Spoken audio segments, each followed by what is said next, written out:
বাংলাদেশের শত্রুদের প্রধান উদ্দেশ্য ছিল বাংলাদেশের নিরাপত্তা ব্যবস্থায় আঘাত হানা। ২৫শে ফেব্রুয়ারি ২০০৯ সালে আজকের এই দিনে বাংলাদেশের জন্য, বাংলাদেশের সেনাবাহিনীর জন্য একটি কালো দিন।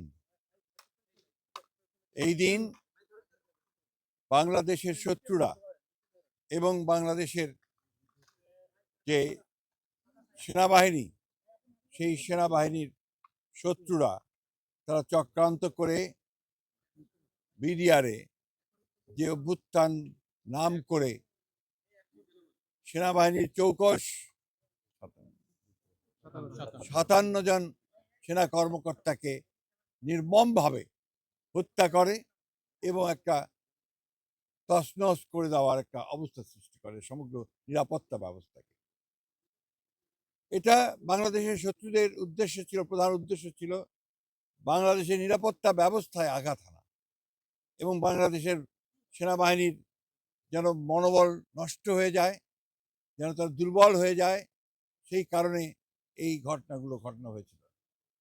সবচেয়ে দুর্ভাগ্যের বিষয়, তখন যারা রাষ্ট্র ক্ষমতায় ছিলেন, হাসিনার নেতৃত্বে আওয়ামী লীগ, তারা অত্যন্ত পরিকল্পিতভাবে এই ঘটনাটির সঙ্গে যোগ সাজিশ করে যথাসময়ে যথাযথ ব্যবস্থা গ্রহণ না করে তারা এই ঘটনাগুলো ঘটতে দেন।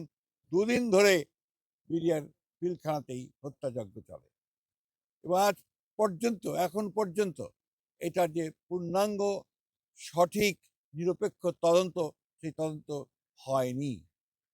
আমরা সরকারকে ধন্যবাদ জানাতে চাই যে সরকার অন্তত এটাকে শহীদ সেনা দিবস হিসেবে ঘোষণা করেছেন এবং আমরা প্রত্যাশা করব যে এটার পূর্ণাঙ্গ সঠিক নিরপেক্ষ তদন্ত করে সঠিক বিষয়টিকে উদ্ঘাটন করা এবং যারা দায়ী তাদেরকে তাদের শাস্তি নিশ্চিত করা, তদন্তের মধ্যে বিচারকে নিশ্চিত করা। এবং এটা আমাদের জাতির জন্য একটা কলঙ্কজনক ঘটনা। আজকে এই দীর্ঘ বছর পরে, আজকে প্রায় ১৬ বছর পরে আমরা আজকে সবাই ঐক্যবদ্ধ হয়েছি।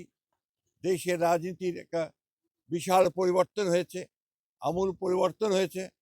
বাংলাদেশের ছাত্র জনতা সেই ফ্যাসিস্ট শক্তিকে উৎখাত করে আমাদেরকে সুযোগ সৃষ্টি করে দিয়েছে আজকে একটা নতুন বাংলাদেশ নির্মাণ করবার। আজকের এই দিনে শহীদদের প্রতি আমরা গভীর শ্রদ্ধা নিবেদন করছি।